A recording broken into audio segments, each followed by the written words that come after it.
Hello, how's it going? Hi.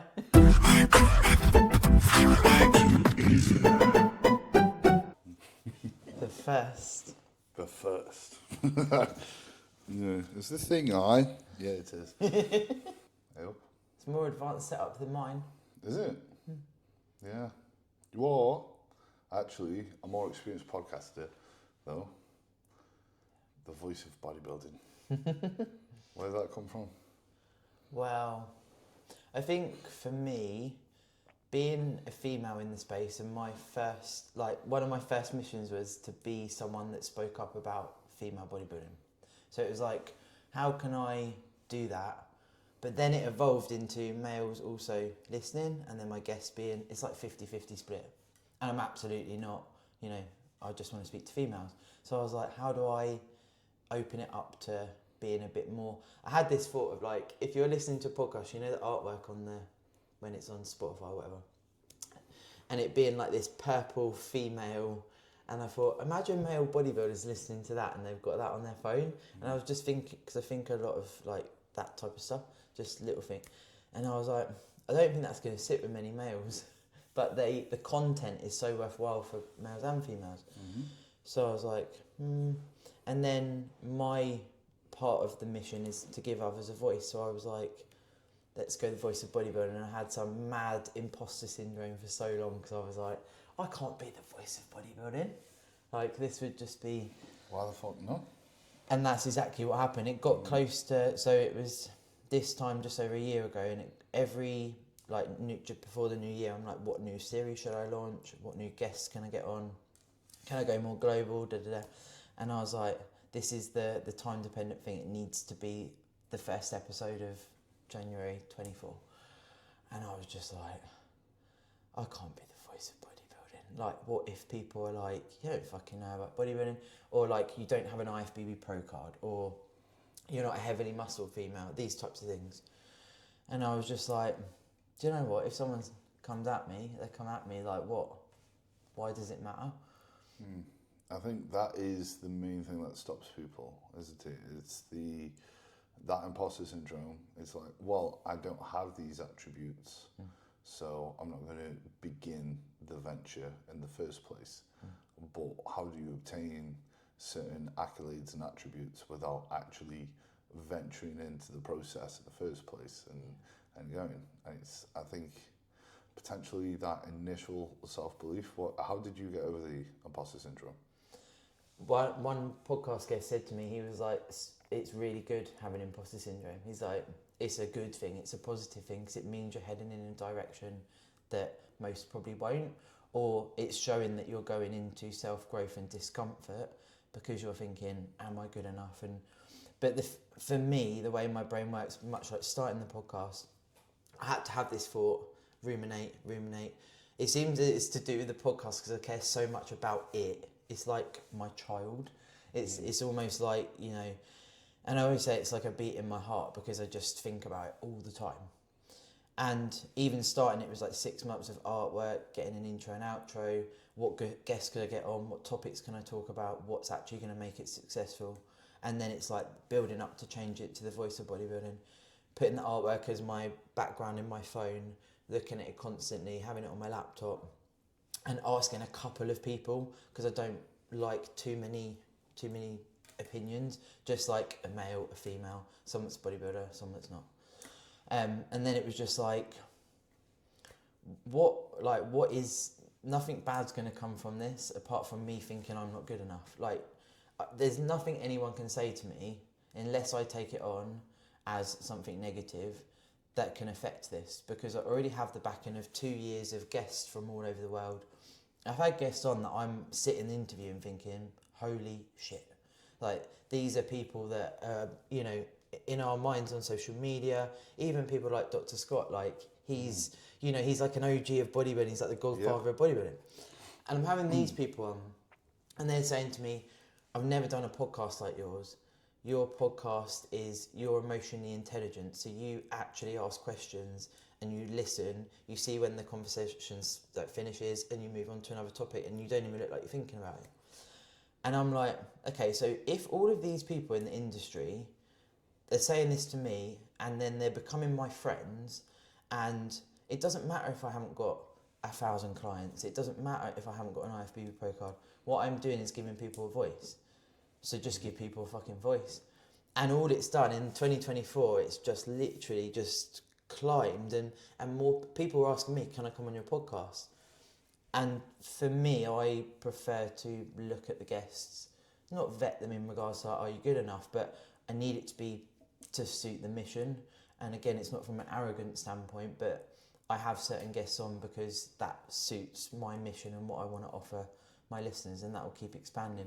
But it takes like you're looking on social media, like when I invited you on, normally I would vet everyone. As I said to you, I was like, he seems pretty cool, and I just invited you on.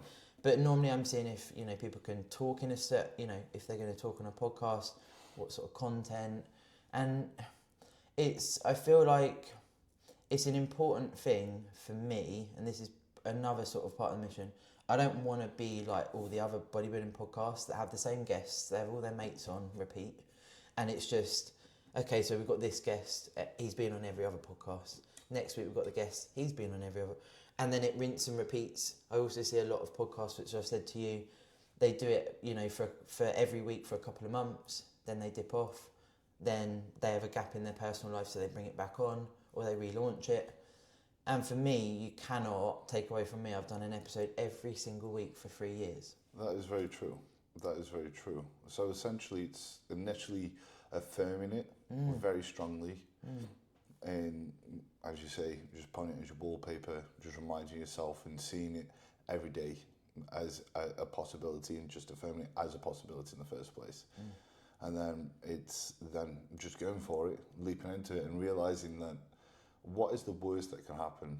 Just asking and reflecting, okay, if this fucks up, how bad can it fuck up?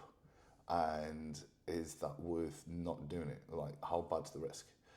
And then it sounds like, obviously, as you've had these guests and as you've had these people sort of affirm that you've done a very good job, you are backed by the reality of what has come into fruition. It's like, I'm doing a very good job here. These people are saying it. These people from different backgrounds are saying similar things. And then you're able to see your consistency off the back of that. And essentially, that's going to help, again, back you to know that you're not an imposter in this space. You're actually a person that is very valid, but it sounds like it's just taking that initial step of just the unknown and fucking around and finding out to see if you're going to sink or swim. It's just that gamble initially. It's not certain with imposter syndrome. And I think, in my opinion, there are a lot of people with great potential that could be incredible, but never fulfilled that, just due to the fact that they lack that self-belief, and their place is taken up with someone with less potential, with an abundance of self-belief. And then, you know, unfortunately, their dreams don't become a reality because they never took that first step into the unknown. So, you know, for you to actually get to that point, you're talking with people that you never thought you'd speak with. You're living in a reality that you could have dreamt of initially. Yeah, like, you know, it's like when you start out as a bodybuilder, like, even just leaving school, right? Like, you're suddenly in this world of like, what do I do now? And like, if you could have told me that my podcast, this would happen and it would gain the traction it has and it would touch so many people, and like, it is a dream, isn't it? Like, for someone that's pursued bodybuilding for 12 years from nothing, I literally, like, and this is the thing, you know, not that it's, for me, it's like, it's not a negative to me, my past with what was before bodybuilding, but I didn't have any sporting interest. Like, it was never a thing. Like, I literally went to a show and was like, this is so cool. like all these people with tan on and they're walking around and I'm like, this is like a whole new world.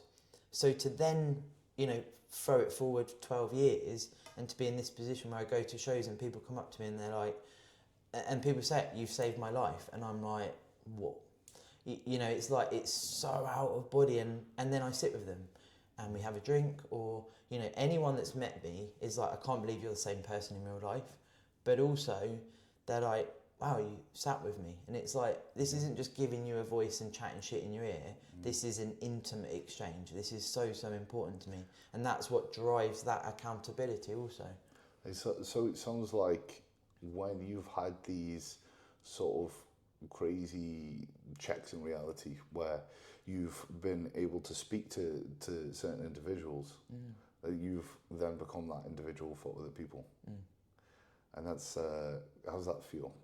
It's like, it is, once a girl came up to me and I just started like, because she was so thankful. Like, she was like, I don't know if I'd be here without you, because of preps, coaches, etc. She'd been through a lot. And I just was, I get emotional anyway with certain things, but I was just like, I don't, it's hard to quantify that it's me just being me. Like, the sort of stuff I talk about on episodes, it is sharing personal stuff, and it is, you know, things that people probably wouldn't want to talk about. Maybe they're ashamed about them, or they don't want to talk, you know, share that with the world. And in my mind, it's like, if I can get that and that feeling of this is really helping one person and then essentially multiple people come at me with telling me that I've done X in the past and I've done this and I've done things wrong and I use PEDs, and fine, because it's, you can come up, but that one person that is saying that I've saved their life, and I used to downplay that because I've had this, you know, several times over the years, and I used to think, no, they're just being nice, like. But I've had some crazy interactions with listeners where they're like, I would not be here without you. And I'm like, fuck what anyone else has got to say about me, if that's... Yeah, that's that imposter syndrome, again, sort of kicking in. It's like, oh, they're just saying it for that reason. But it's having that impact, again, if you didn't make that initial decision. And I think it's always interesting to sort of reflect back on a decision that you've made in the past and go, I'm going to go for it, which you could have very easily just continued living the life that you lived, to then have the ripple effect of then changing these people's lives. To then actually, you know, they've potentially done something different that's had an impact on someone else. And it's a crazy sort of domino effect that has come from one single decision to actually go for it. And that is just having, what would you say? Would you say it is an initial stint of self-belief, or is it sort of faking it until you make it type of approach? That's a good question. Yeah, because I feel probably a combination. I think the fake it till you make it is a relevant point when you're doing something that's so in the public eye, like social media, a podcast. We're never going to know it all. And part of the lead up to starting the podcast in the first place was like, I don't know enough about PEDs. I don't know enough about advanced training. I told myself all these things. I don't know enough about this. When actually on reflection, I know more than probably a lot of people in the industry.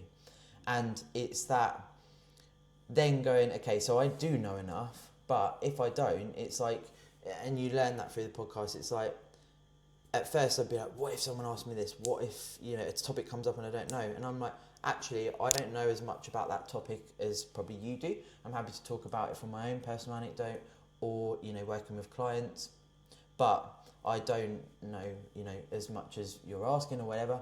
And also being able to just pause and be like, okay, this is something that's out of my depth and that's okay. But then there is still elements of that, like you can still have a conversation about it.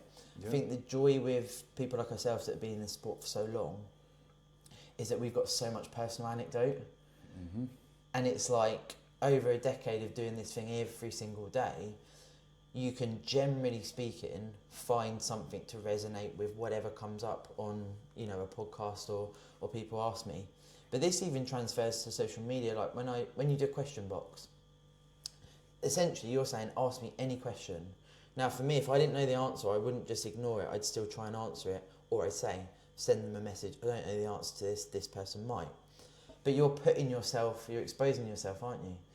Mm-hmm. But then I found that it's very easy to then just go into this, like, I'm a podcaster and a bodybuilder, and then you sort of forget about actually not just how far you've come, but then where do you fit as a person, because, you know, you're giving people a voice. Every single day I'm messaging people from the podcast, and I want to do that. But then you're like, okay, I need to remember there's a person here as well, and that's personally at the moment what I'm trying to... Yeah, I think that's the interesting one, because obviously we're both coaches, and I think that could relate as well as with the coaching thing, is when you're investing in other people. And obviously as a podcaster, you're investing in other people's voices. Sometimes you're forgetting about your own progression, your own individualism, your own voice. And then that's potentially what could prompt imposter syndrome in the first place, and it could be a repeat in just a different variant of the same thing, just caused by sort of, again, neglecting actually checking in with yourself and going, okay, cool, who am I as a person? What's that journey looking like for you at the moment? I think that it's, for me, because bodybuilding filled that... Bodybuilding just and this is something I often say, bodybuilding, I used to say, saved me, but enabled me to save myself. And I switched that around, and that's over years of doing it, to realise that bodybuilding's a principle, it's a discipline, it gives you a lot. But you're the one doing the thing. Like, you're still doing it. So that, for me, it masked a lot of shit in my personal life. So a large portion of my life being unhappy, but having bodybuilding. So on the face of it, on social media, at my workplace, everyone was like, Sarah's sound, like, she's always happy, da da da. You won't catch me moaning in a prep. I can be at the absolute... I can be fucking in such a hard spot, and I would never deflect that on anyone else because it's my choice. So that was always my crutch. And then personal life changed, and then I'm starting the podcast, coaching full-time, left that job. So it's almost like that chapter ending. Then I was like really focusing on my bodybuilding, did another prep, my last prep in 2022. Then after that prep, needed longer to recover from that and everything that went into it. So then I'm like, and I've never understood people that are obsessed with work, because I was like, why would you be obsessed with work? Then suddenly I'm the person that's obsessed with work. And then just gradually over the time, as health returned, off season is in full flow, just more and more interaction with the pod.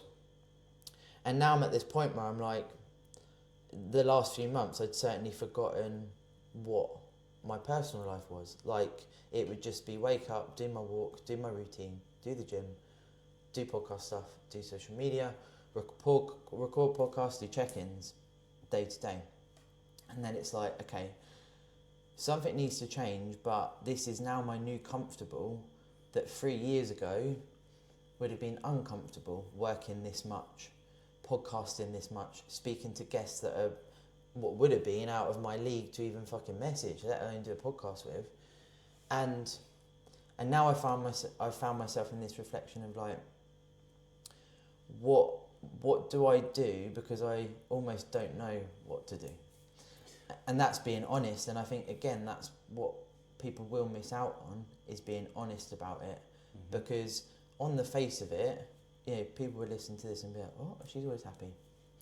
But it's me taking ownership of my bullshit and going, actually, my Sarah has gone to the bottom of the pile, and the motivation to help others far outweighs the motivation to be happy in my, you know, in my own space, as it were, because that brings me happiness, and that's why I'm in this weird space where it's like, It's paradoxical. yeah, Yeah, it is very interesting, the sentiment of stepping out of your comfort zone for yourself, creating a podcast, venturing into bodybuilding. These are things that people will think are, you know, again, the out there thing to do. And then, which it is, but you get to a point when you start a new venture and you do it long enough, and you're doing that for the incentive of doing something for yourself, what you enjoy, and you could be so lost in that venture, doing it continuously, that it then becomes the new norm. it's comfort. The new comfort, the new complacency.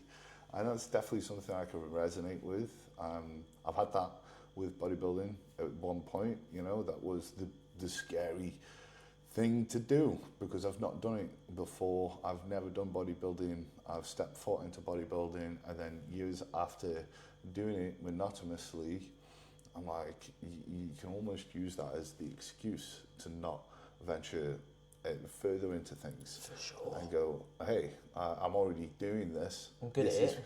This is my thing. Yeah. This is my, you know, use it as an excuse to not actually evolve even further or check in.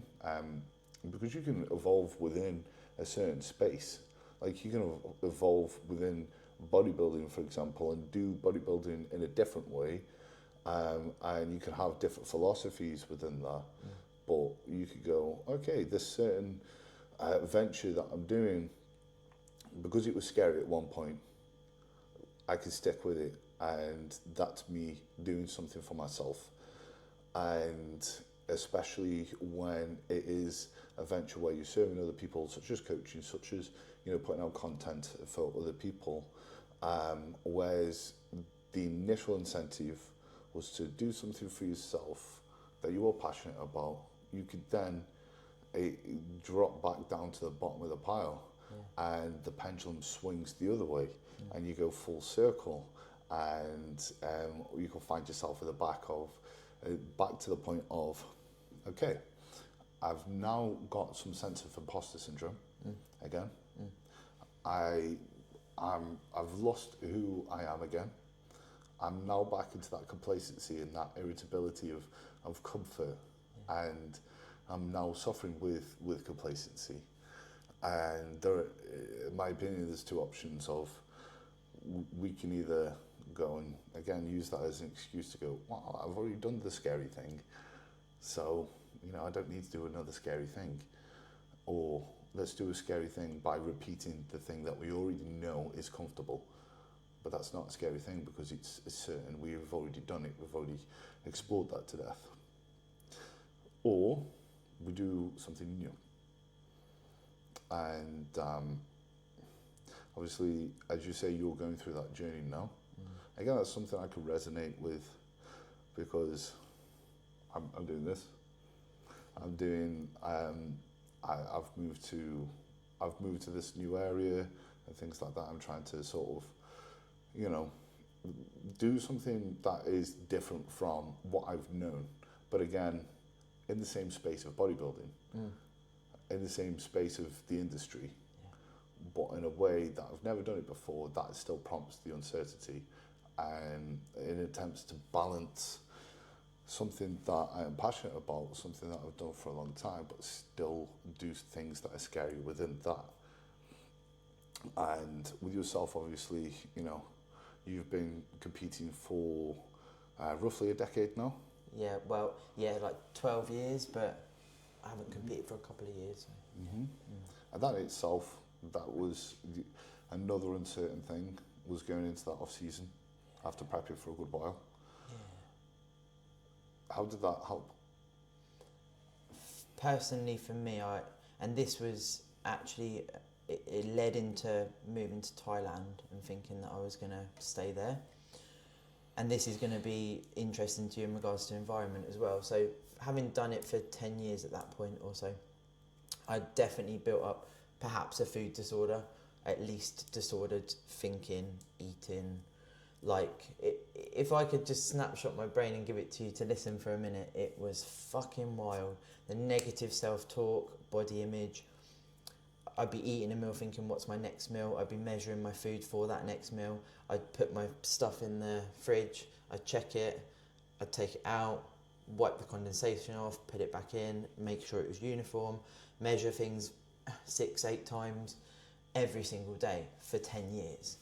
And people, if they listen and they've been at that point, they'll understand. And if you haven't, and this is why I say, you know, respect people that have, it's like, it's just, you're just not yourself, you're not ever present. And I had all of these things rack up over the 10 years. And even when I lifted the Miss Universe title, because my personal life was so sad, really, the next day I woke up and I was like, shit, I'm still Sarah. And shit, this is terrible. I'm in this really unhappy personal life, but I still got bodybuilding. So anyway, after this last prep, and leading to this, going to Thailand, I was like, can I fix these things? Like, is this just how bodybuilders think? Is this how they act?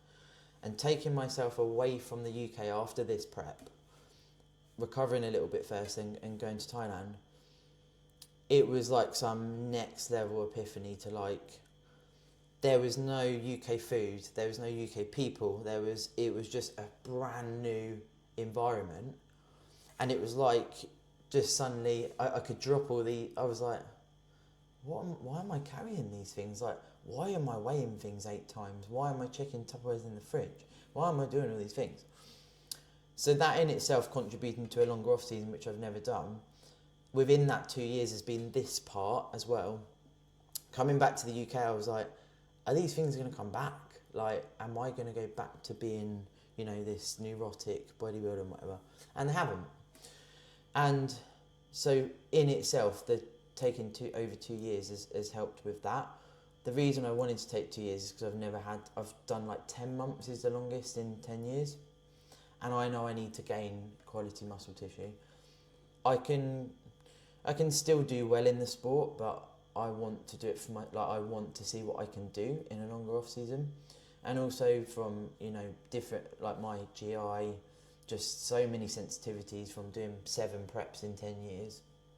Never really taken my foot off the gas. Bad sleep, like all of these things. I just needed that time to fix my mind and be able to sit in, because prep, and this is not me being like, prep's easy, but for me that's comfort. Prep is comfort. Yeah. Off season isn't. You're gaining body fat, and I used to, I'm fat, I'm this, and then it's like, what? This is bodybuilding. I can do the prep. I could go into a prep tomorrow and it wouldn't be an issue. I wouldn't have to set anything up or whatever. I could just do that. So now it's sitting with discomfort of continuing to, you know, go up on my scale weight, gaining body fat as well as muscle tissue. It's also helped me as a coach because every single one of my clients in off season, they do not moan. They're fucking loving it. And I wish I could have had that because they've hired me for a reason, right? Hopefully I inspire them. Yeah. And through the way I talk about myself now, it translates into my client and the community through the podcast. And this is you know, these are all the benefits of doing this. But I used to think people won't care if I'm in off season, and they'd be like, But I get more traction in off season than I did in preps in regards to check-ins and stuff like that. And I'm like, what? How does that make sense? Because so many people, maybe particularly females, are so unhappy in off season. And I've been there. It's fucking terrible when you're just constantly like, I'm a piece of shit, I'm so fat, I'm this, I'm that, I can't wear any clothes.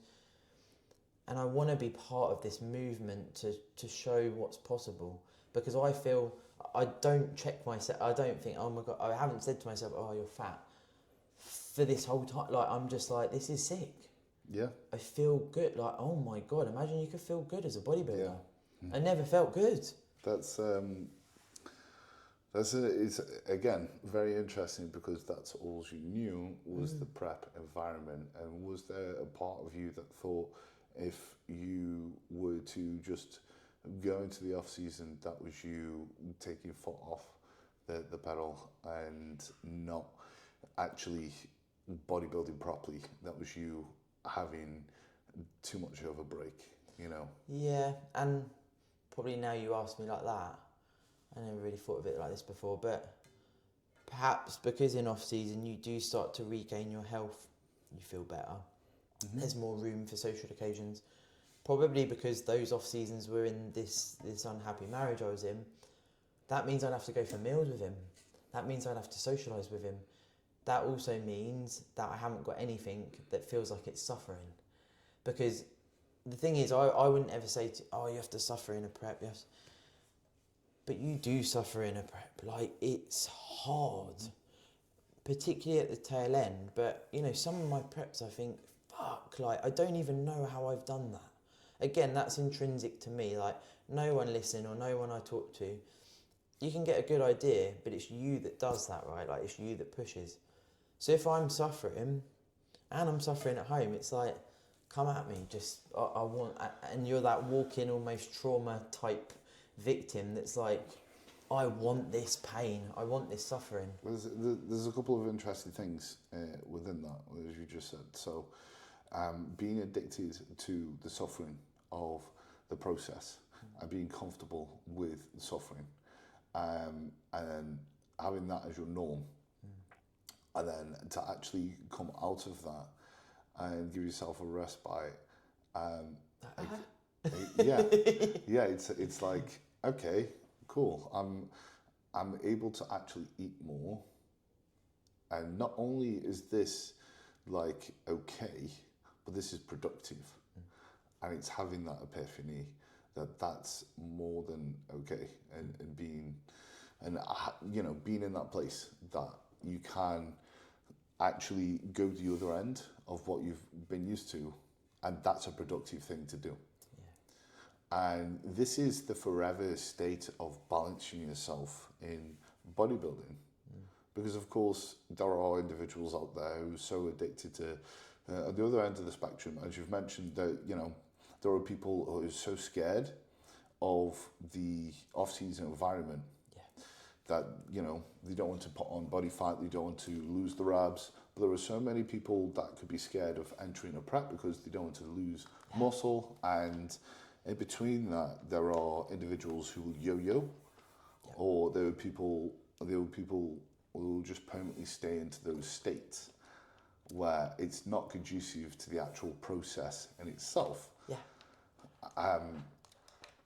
So obviously you've mentioned a change in environment. Is there anything that you could attribute to breaking that cycle? With the off season and just to be able to balance yourself in the middle if you're addicted to one particular phase. I feel like, similar to when we were talking at the start about being honest with yourself, that I had to take ownership for, and this might resonate with people, I needed to be able to give back to my body that had done so much for 10 years of doing this serial prepping, basically. 7 preps in 10 years, it's nearly 1 a year, and one of them was 13 months long. So you can see, you know, I'd sometimes have a 4-month off season. That's absolutely not an off season. And I got to the point on my last prep, so my 7th one, and I was like, I'm in so much pain with my long-standing back issue. I'm so lean. I'm so fucked. Like, I was just, and I thought, why am I doing this to myself year on year when this is bodybuilding? I'm not building at this point if I keep going back into preps. And I'm just essentially almost, not to be drastic, but almost killing myself, because the lengths I went to in the last prep, again, it's intrinsic to me, it was wild. And I got to that point and it was just like, I can't even like entertain going into a prep the next year. And my coach at the time said about, we can get ready for a prep next year. And I was like, fuck off. I'm not doing it. I'm absolutely not doing it to myself.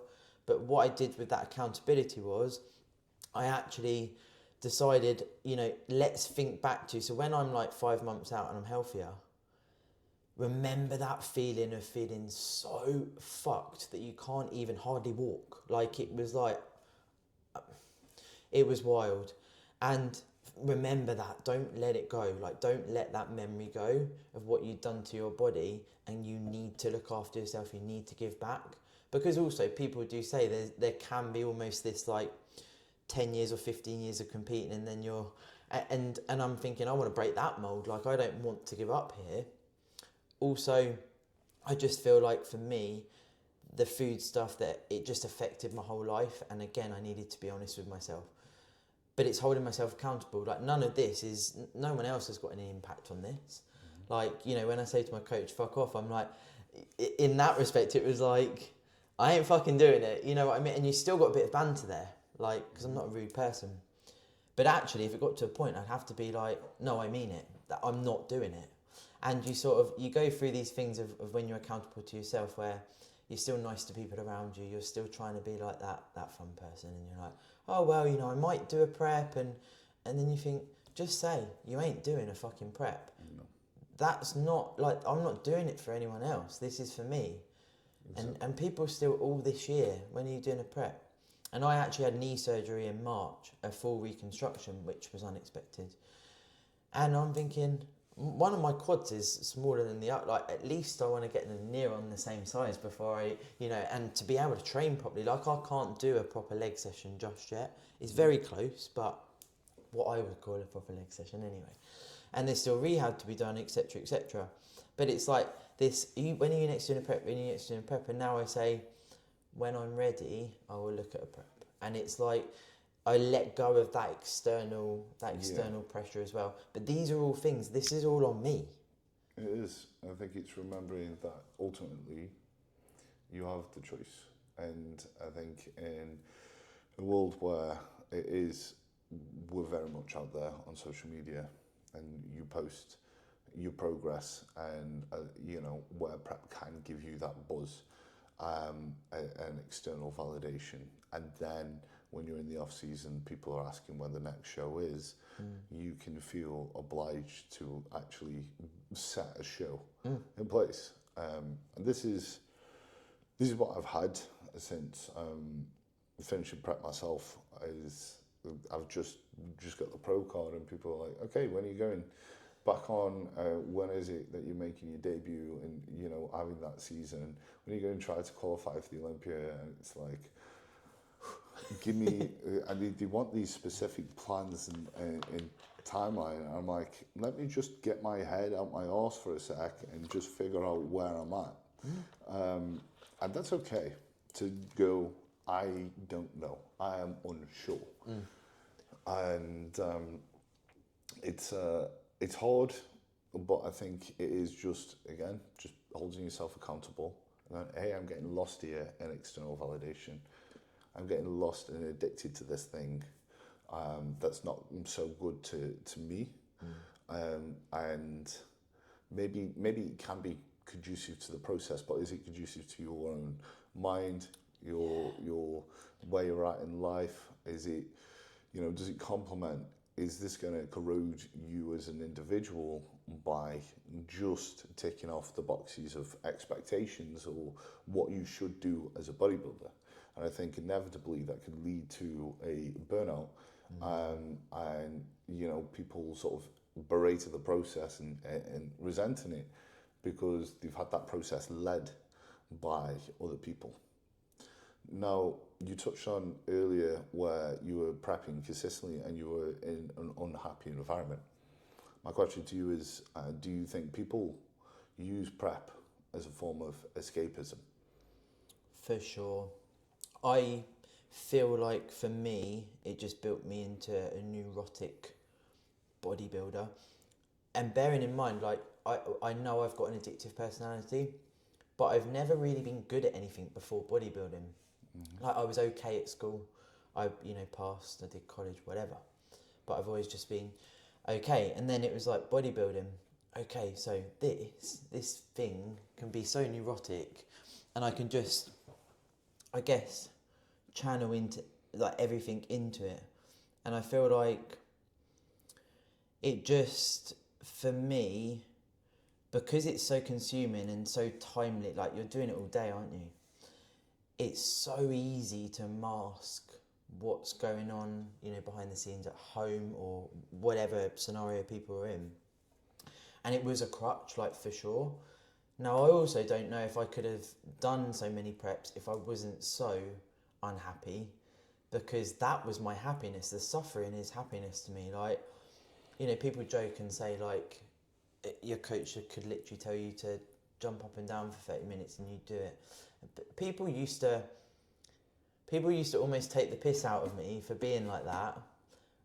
But then I was like, oh, okay, well, I'm unhappy anyway. People can take the piss out of me. I'm going to do it like this. I'm not going to miss a bit. I'm not going to...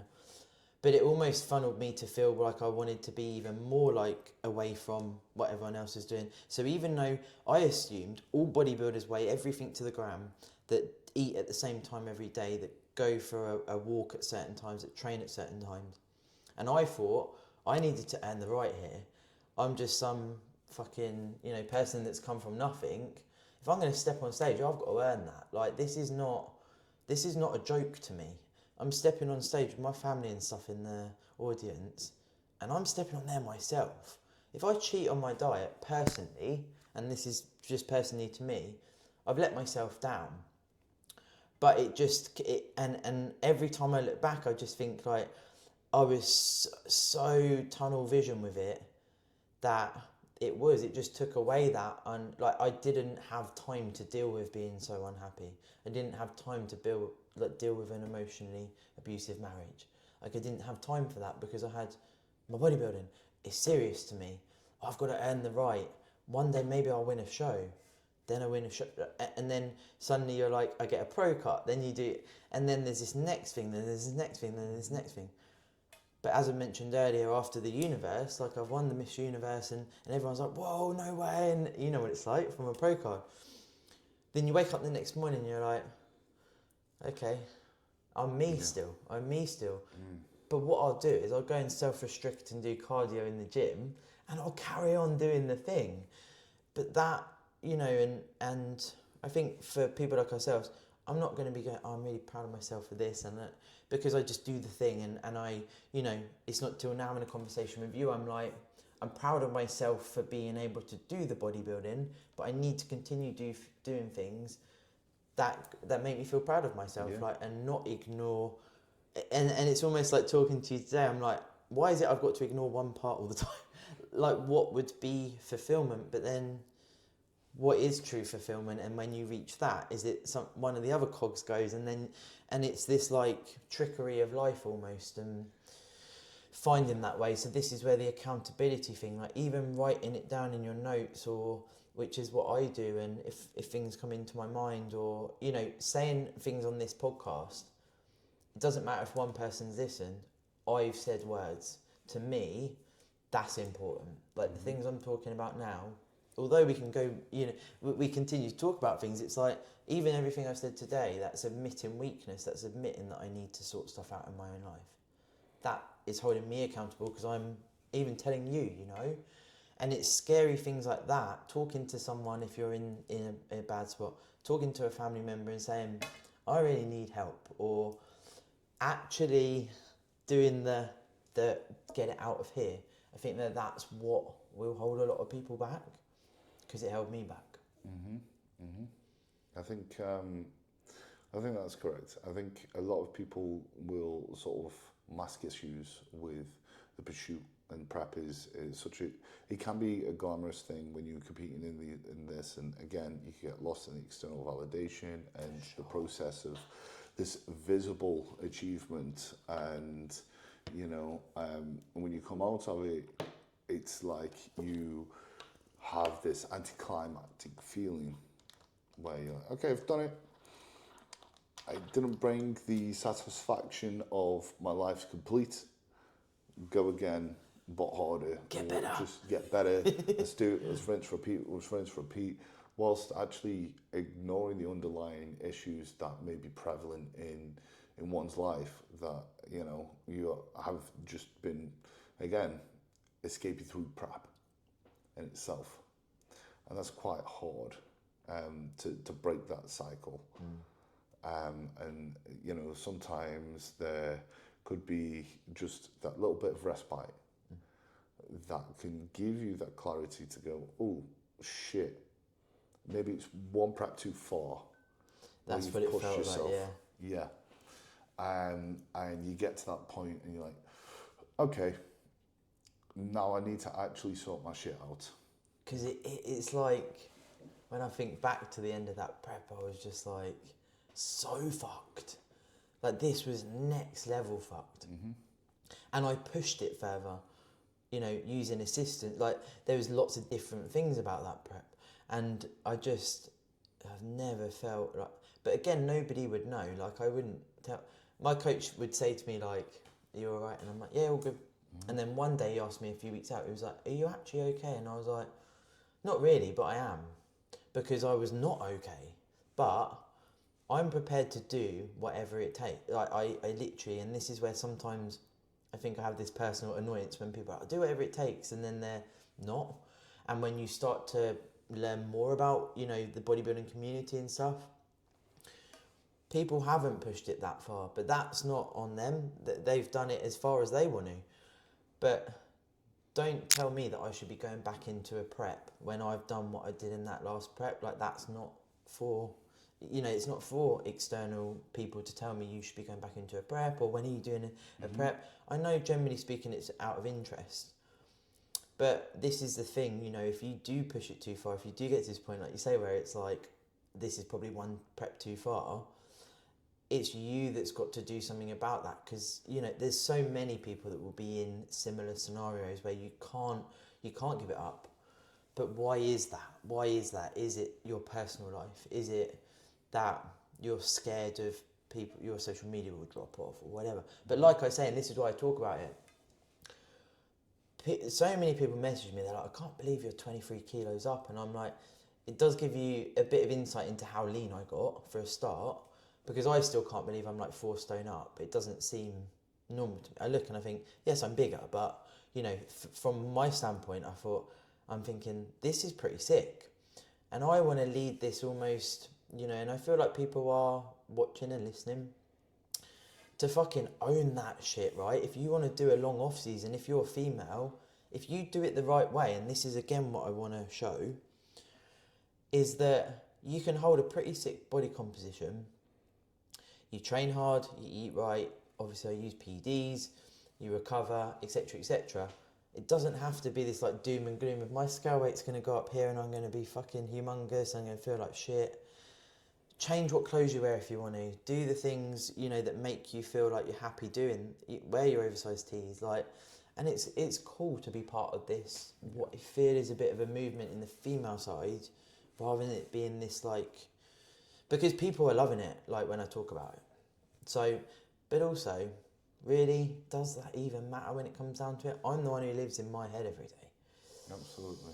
And if I'm smack talking myself every day saying, oh, you're fucking fat, you're worthless, all of these things, what's the point? Like, what is, and I feel like, I guess in summary, I got so fed up of smack talking myself every single day, multiple times in an hour. People will say you look good, and I'm like, I look like shit. All the time. And when you span that across, again, 7 off seasons in between, I know they were shorter and whatever, I got so tired of it. I was so tired of just smack talking myself for something that's meant to be good. Mm-hmm. That, again, it was another epiphany, much like some of the things I've spoken about, where I was like, do you know what, fuck this shit. Fucking hell, like, what? Come on now, like, this is something you've poured 10 years into. Let's do this. Let's do this off season. And it hits different. You walk around and you're like, this is sick. Like, you know, I don't need to be fucking stage lean all year round for people to like me, for people to watch me. And if I do, fuck that. Like, and I always think, fuck that noise, because this noise is noisier. You know, how I speak to myself. And it's uncomfortable. This is the thing. Mm-hmm. That's venturing into another uncomfortable thing within the same space, and that is also, it's interesting because sometimes it does take the pendulum swinging too far to one extreme for you to then check yourself. and balance yourself. Sometimes you need to be so unbalanced And so unhappy and so unhappy. yeah. Sometimes that is what is required to actually give you that epiphany to go, this is not what it's about. This is not what it is. I need to check myself. I need to go the other way. And there's multiple things I think a lot of competitors out there can take from that is, you know, if you're constantly, if you're afraid of putting on body fat and that's something you want to overcome, stop calling yourself fat. Accept compliments. It's okay.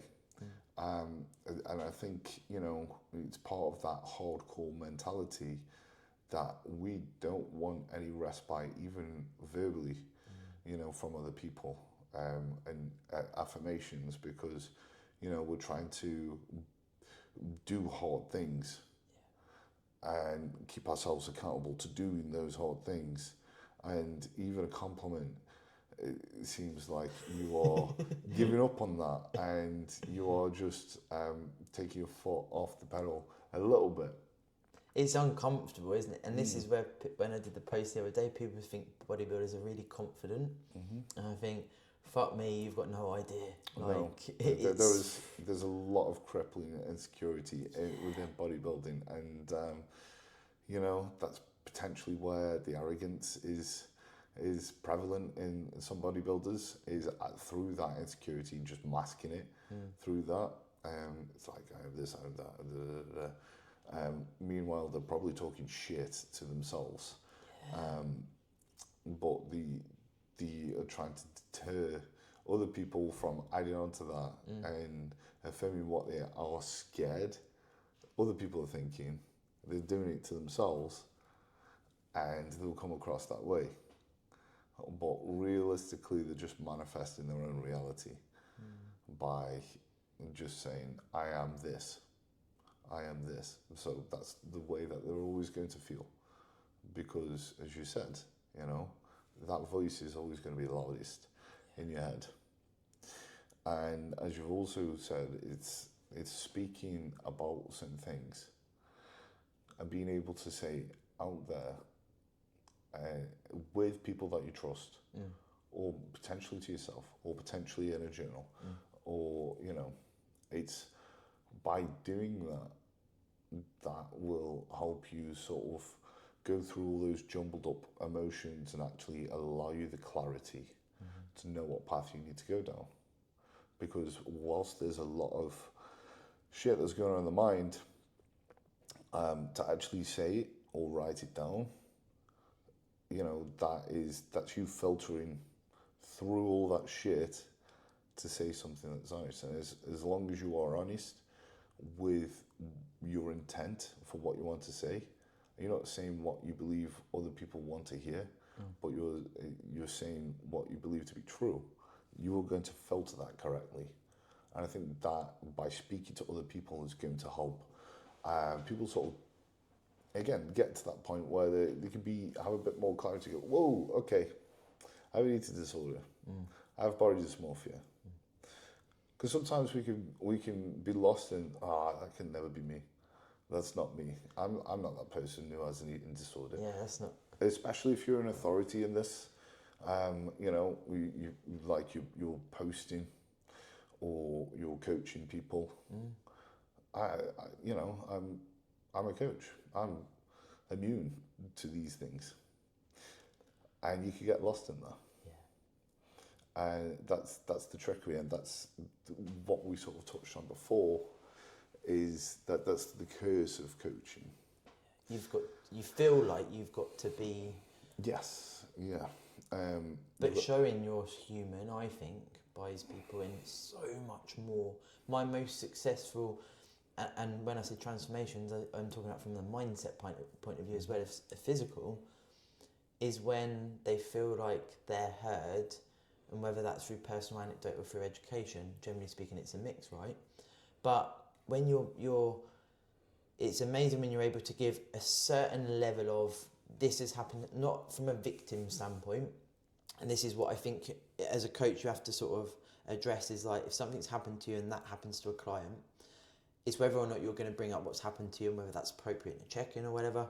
But also coming from the standpoint, this is what I learned from this, and what we can do together is to build into this. It really helps people buy into you as the coach, and helps them not feel so alone with the certain problem. But I also think sometimes with a coaching standpoint, I personally invest a lot into my clients, as I know you do. I'm not ever going to be someone that has hundreds of clients, because I wouldn't be able to sleep with the amount I put into my clients. But I'm okay with that. That's I speak openly about that. I don't need to fit in with whoever's got this many clients or this car or whatever. It's not me. Mm-hmm. And I think that's important as a coach, to understand what's your direction, and that can also be swayed by external pressures, social media, how many pro cards you've got under your name. And that's okay if that's your thing. That's it. That's the thing, isn't it, with all of this? Mm-hmm. It's not about, I'm a better coach than that person, I'm a better bodybuilder than that person, I'm a better person than that person. It's, this is my narrative, these are my morals, these are my values, and I can talk about them like this. I don't need to worry that someone's going to have a go at me about that. I don't need, because they can't. That's my mission, and that's me. And we lose that on social media and through the imposter syndrome, through all the things we've spoken about. And it's actually quite hard sometimes to then go, wait, like, if this is me coaching without any of that noise, what do I want to offer my clients? Yeah. How do we find that? Because we don't get taught that, right? No, you don't. Well, this is unregulated. Yeah. As a coach. There is no sort of, again, what we see a coach should be is through social media. Mm. It's not through a qualification or whatever. So quite often it's led through the narrative of social media, and a lot of people will chase a status, as they do with many things. It's through, right, okay, how many accolades can I obtain as a coach? Or how many clients can I have? Or, can I win this Coach of the Year award? Or can I do this? And they're chasing that and potentially forgetting the reason why they fucking started it in the first place. And are those clients all right after they've got the accolade? Are they okay 6 months down the line? Are these people that are treated as people? Now, it's not me saying that they're not, but it's just an intrigue in my mind also into, you see transformations, and it's like, do we see transformations of people going through their off season and enjoying that and embracing that, and then going back into a diet and multiple years with the same coach, and these types of things that I feel should be encouraged? And there's so much in the bodybuilding space with the, what it's like, this coach does this. Again, it can make you lose your way, and maybe you start to become the coach that, like you say, that you used to think, God, I would never want to be like that. You suddenly touch some money, you suddenly get some accolades under your belt, you get Coach of the Year. Oh, I am that person that I promised myself I wouldn't be. And I guess this is across all industries, right? Like, there's going to be pros and cons. But it is scary that, and you're like this. I've got a friend that comes on my podcast. She's American. She just says it how it is. She's amazing. And she said, what's going to happen one day is there'll be a coach that coaches the president's daughter in America, or something of that nature, and the coach will fuck that daughter up, and then the whole coaching space will change. Yeah, when someone of great importance gets fucked up by a coach, and then and that's stuck with me. I can see that happening, and that in itself will regulate, or just give a consequence. And because that's what you do find, is there is a lack of consequence in the coaching area, and I think just to cap on what we've just talked about, it's like, one, it's just that consistent checking in with yourself and pursuing the truth of what you want, and not feeling pressured externally. That's what's going to help you as a coach stay true to your intentions as a coach. But also, that could be applicable for you as a bodybuilder, as an athlete, as a individual, is just constantly pursuing the truth and going, what do I want? Why am I doing this? And not being persuaded by what seems to be the latest trend of doing things. But also, you know, again, there does seem to be a lack of consequence from actually pursuing just status and just transformations without the care of the actual client. And there are so many transformations out there that look awesome online, but there is an absolute fucking horror story behind it. And there are ridiculous things that coaches are suggesting to just get a transformation. And once they get that contributes to their accolades and status. And their sort of pursuit of just growing this never-ending, uncapped roster of clients. It's scary. It is. It's very scary because there are people, there are humans behind that, and the scary thing is, you know, some of these people have ended up in hospital. Some of these people have had you know, a drastic reduction in the life expectancy when it wasn't required. And, you know, it's one thing to sort of give a client an ultimatum of, right, you could do this thing, you could pursue this goal, but it will cost you your health. It's another thing doing it in a way where you don't even have to do it in that way. That will damage their health to that extent. Of course, there are risks in this space, especially if you're assisted. There is a risk to this sport, but there are also unnecessary risks. And then there is another thing where you see these coaches put their clients through absolute hell, or make them take some ridiculous shit, or make them blow a bunch of money on shit that they don't need to then fucking miss, because they've overseen very basic things. Yeah. And again, that's a human, that's a person, that's when you talk financial, right? Like even that alone, I know many people that are debilitated by finances post-prep. I mean, they're in a fucking terrible spot, but there's no consideration to that. And then you've got that argument of, well, it's not my job to care about that. And yes, there's, you know, I've heard many stories where there's coaches that will have the consult and they say, I'm a dictator, this is how I coach, you either want to come on board with me or you don't. The person still does, okay. And there's circumstances like that, I'm like, where do you stand with that? Because it's like, you know, the person's buying into that.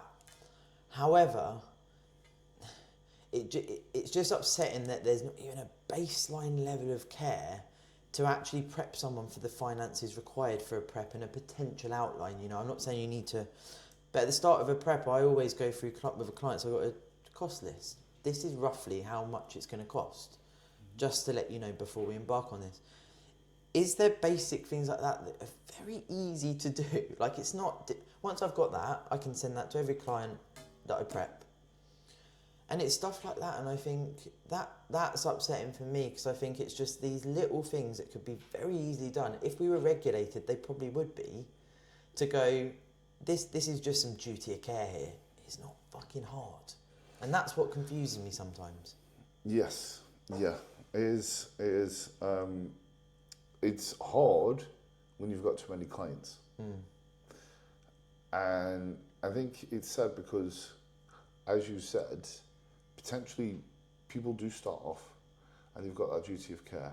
Maybe that's what gave them the initial launch in the first place of those transformations, and then it snowballed, and then they're just riding through with status at that point, and they lose that attention to detail and they're not even aware of it, because the clients are just, or maybe they just got into it because they're greedy. And they just wanted the money and they wanted the status, and they just didn't give a fuck about the individual in the first place. But either way, the result's the same.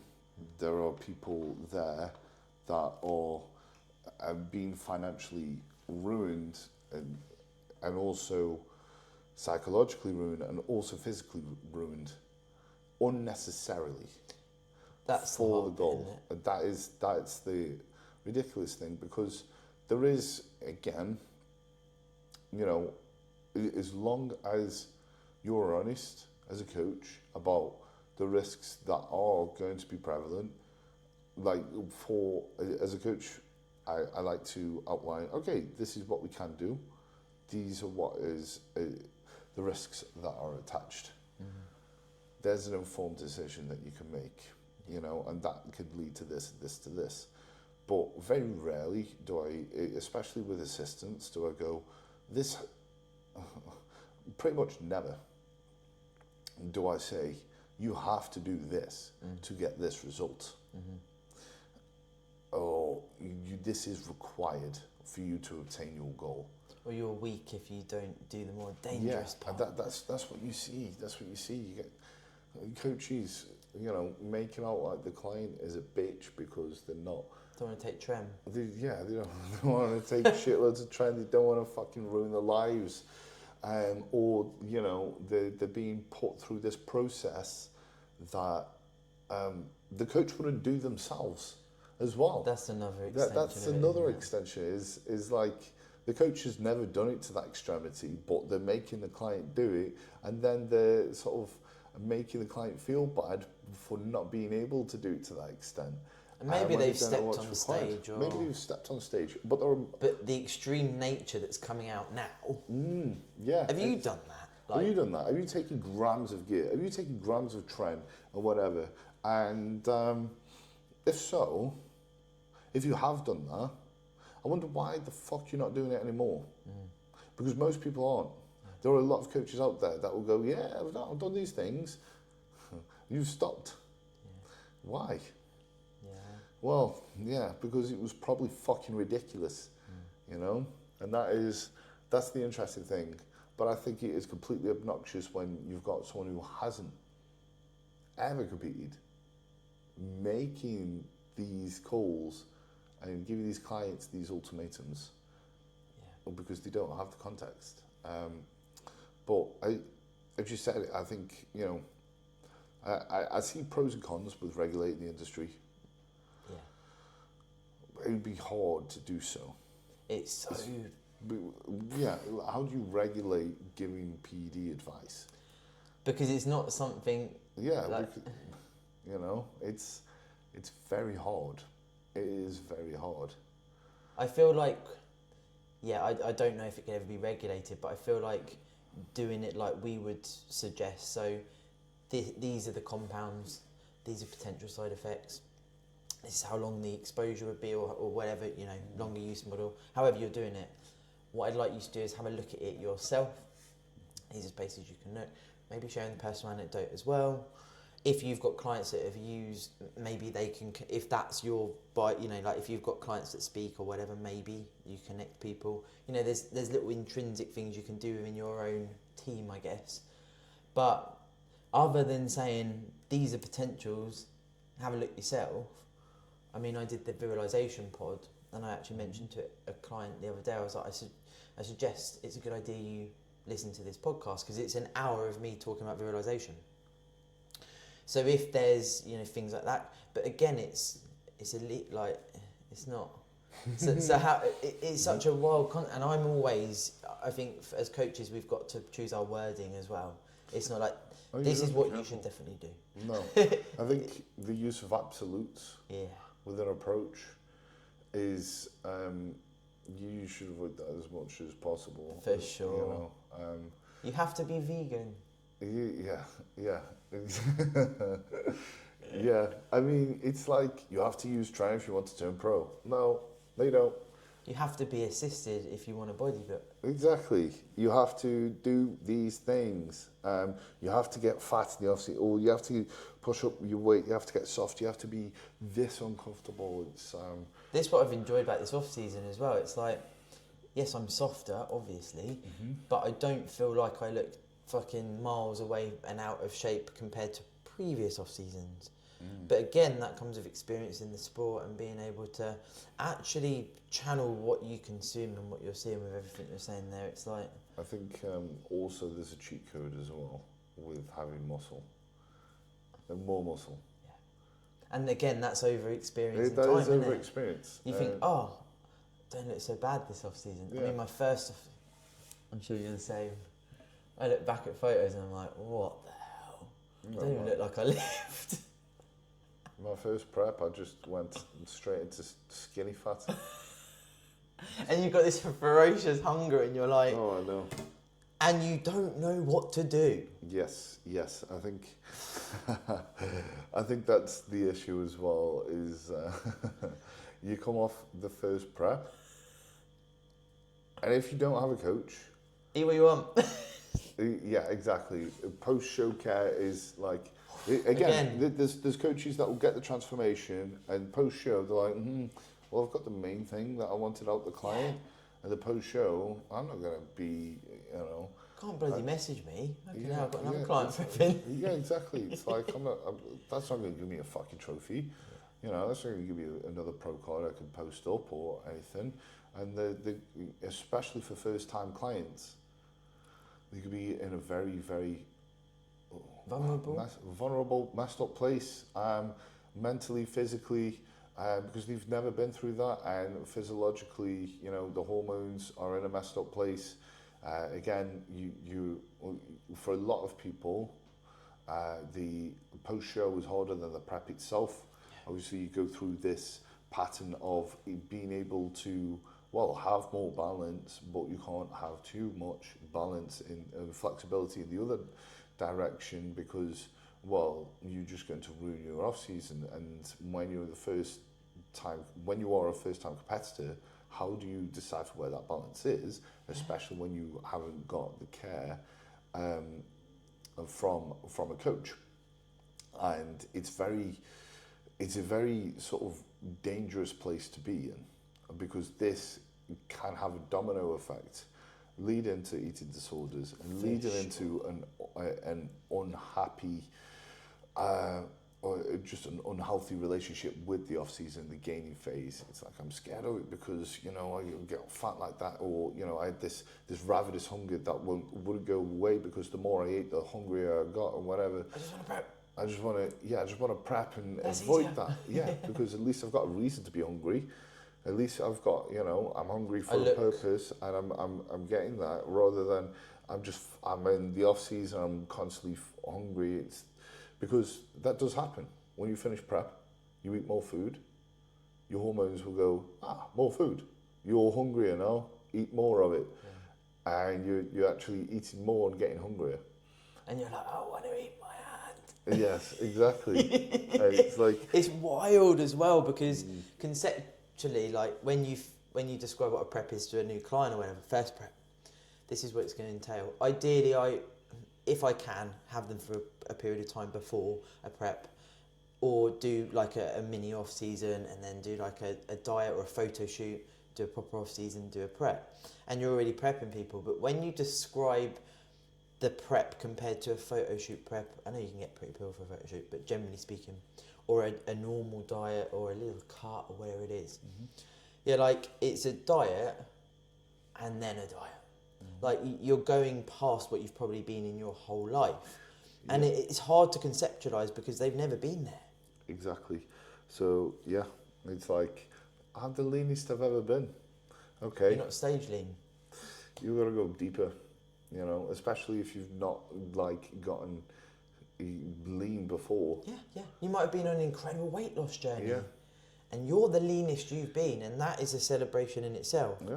But we have to, as coaches, say, this is amazing what you've done, but we need more. You might have another 12 weeks. Especially if your expectation is to place at a particular standard, or it depends on the expectation of the client for the show, and it's holding the client... but again, it's laying out those expectations beforehand.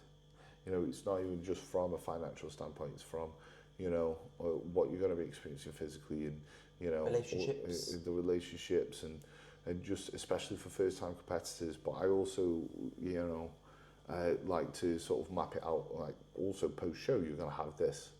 Yeah. And I will look after you the best that I can, but it's important that although you're going to have a bit more freedom, that you're not planning, you are able to communicate and you're not planning a million meals off plan. Or all-inclusive holiday. An all-inclusive Find out the holiday. day after. Yeah. Waterlogged. and or hoarding a bunch of fucking food. Brought by other people also. Yeah, because people go, this is for after your show. It's for after your show. After your show. You know, at some point you're going to have to go, hey, this is going to give me an eating disorder if you carry on. I've been there. Where people have given me stuff and I'm like, no, and I'm throwing it in the bin because I'm like, I'm not going to have a stockpile of shit for when I eat food. And you get the taste, don't you? And then you're suddenly eating it. Yeah. Because I know me. I know what my appetite could do. We like food also, we forget that. Yeah, I have superpowers after prep. I can eat until I'm like, boom. You know, I can smash large pizza after large pizza and large pizza and still have no change in appetite. But I recognise that now, as a first-time competitor, I'm like, oh my God, I want to eat till, the goal is to eat till I'm full. Now I recognise, I'm like, that's not going to happen. It's not attainable, is it? It's not attainable. So there isn't any point in trying, you know, just, don't it's even hard bother. though, isn't it? I mean, it's hard, it's a balancing act that gets better with experience. And when you're at the, like we're saying, it's like when you're at that point, it's your first time, you kind of need your hand held and your expectations set. And accept the support if you can. Yes. Rather than be like, oh, I don't want to, I'm weak, or, you know, things that might go through your mind. Yeah. Talk. Yeah, absolutely. Because it's difficult. It's a lot of people are like, well, you've done the hard part. No, there's quite often, as you say, it's harder than the actual prep itself. Because again, everyone around you is like probably egging you on. It's like, oh, eat. It's done now. It's done now. Have more. But it is, and this is how I also frame it. It's like those people have seen potentially part of what you've done, not all of it, because that's on you. But if people have seen you lost a load of weight and etc. The UK in particular is brought up with, they have these highly processed foods because we care about you. Here's some chocolate, here's some, and that's a gift. Rather than just have a hug and a nice meal out, it's like, I have all this, because that's how we're almost brought up and moulded, and those people are probably trying to do something nice. Yeah, and I suppose from a client's perspective, what would you advise for a first-time competitor? What would you advise them to manage the relationships around them for them to have a successful exit out of prep? So I would say that from personal experience, I could have just been more open to people caring for me rather than feeling like, why are they fussing? They don't understand what I've done. Like, I almost went into, again, a sort of victim mentality of like, well, you ain't done this, so you don't know what I'm going through. They don't really need to know. Like, my mum doesn't need to know what it feels like to prep, to care for me. And rather than feeling like, you know, it's a sign of weakness to accept a hug, because that's what it was like I would just be, I don't need to speak to these people. Like, I've just done that. But then you're you're forcing this barrier between people that just care about you. Like, and I also realised quite early on, not everyone needs to bodybuild. Like, I used to be like, I found this thing, and tell everyone at work, and they're like, what the fuck? And I'm like, sitting there thinking, why aren't they fucking doing it? They don't look after themselves. And you get this chip on your shoulder. And I'm not a negative person, I wouldn't say. And then you start to almost talk to yourself. Again, it's a narrative in your own head, isn't it? And you're creating these barriers and divides. No one's done anything wrong. Yes, you get comments and whatever, I'm not saying you don't. But just accepting the right people that do care about you, this is a really nice thing that they just want to take me for a nice meal, or we go for a walk, or we go for a coffee, or go to the cinema, whatever it may be, because it doesn't have to be food. and just be okay with that. But also for first timers and experienced competitors, I personally wouldn't book things in your diary for a few weeks, maybe more so first timers, because it can be a bit of a shock to the system. So if you've booked next weekend, I'm meeting so and so, then I'm meeting someone on the Wednesday, then I'm meeting someone. If you suddenly populate that diary after the show because you think it's done, I'm going to feel great. I often get this like the dump post show where I'm like, ugh, and I'm literally like a fucking monk. Like I'm just like, oh my god, I can't even tolerate like thinking sometimes. Do you know what I mean? When you're just dead. And then the thought of getting ready to go out and spend the day with people and have conversations about stuff I don't really care about is difficult. So owning that, I think, if 2 weeks after you show you feel good, message your mate and go out 2 weeks after. But if you populate things, I think, too much, you add in that pressure, and also that transfers to post-show. Like over the years, I've just fine-tuned it to what I want to do. I've been to post shows, I'm sure you have, where there's like 15 people around a table and I'm thinking, I don't really want to be with you. Like, not because I don't like them. I don't want that, like, I just want to chill. I just want to be in my own space. That may change. Like, I might find next time I prep, I want to do that after. But again, note how you feel when you do consecutive shows. Did that environment serve you? Did that post show serve you? And if it didn't, you can change it. Like, doesn't matter if they're all saying they have to be there. You can tell them that you don't want to do that this time. Like this is up to you. So again, it's an individual response, isn't it? Like it is. Try it. And one of the sayings I like and I hate is be kind to yourself. Because sometimes I think, let's be honest, for people like ourselves with the personalities we have, it's like, fuck that shit. What do you mean be kind to myself? That's a load of shit. Like what? Yeah, it's like, how am I supposed to hold myself accountable to do this hard thing if I'm too kind on myself? Yeah, like, so I'm going to get fluffy and relax and do a spa day. But there's like elements of it that are like, you could do something that helps you relax. Yes. But it's difficult. It's conducive to the process as well. Stress management, recovery management, it's so much more prevalent in our space now, and I'm glad. Because people take it more seriously. I remember first starting out, I mean, there wasn't, what the fuck, stress management? What's recovery management? Yes, yeah. It's a balancing act. Yeah. Because you can overdo it to the point where you're like, not really. All the plates drop. Yeah, yeah. So, yeah, that, again, the bodybuilding is about balance. You know, it's having this balance of, okay, I can be kind to myself. But you don't want to be so kind where you're not actually doing anything, you know. It's hard. It is hard. But, yeah, it's been a fantastic conversation today. And thank you for being the first ever. Boom. I love it. Yeah, I appreciate you, Sarah. I appreciate you. So, until next time. We'll have to do it again. Dorito and dip. Dorito and dip. Guys, if you don't know already, 2025 is the takeover of Dorito and dip. Dorito and dip. He's obviously Harass. the Dorito. It's harass. What is it now? He spelled my name backwards yesterday. I was like, I sound like a dip. Yeah. Like it's some sort of... Harass. Rack rub. That's my name, people. Yeah. Also known as Dorito and dip. Dorito and And dip. blue and berry. And thank you for having me. I feel very honoured. Thank you for coming. Thank you for being on. So, yeah, we're going to aim for world domination. 2025. We're only in January, so plenty of time. Plenty of time. Yeah. Cool. Be kind, but don't be too kind. Yes. Be in the middle of kind and ballend. I feel like we need to do something.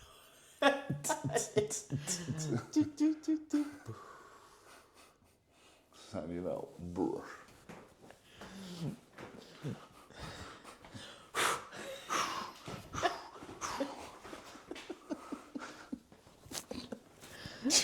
What else do we do? Blah, blah, blah.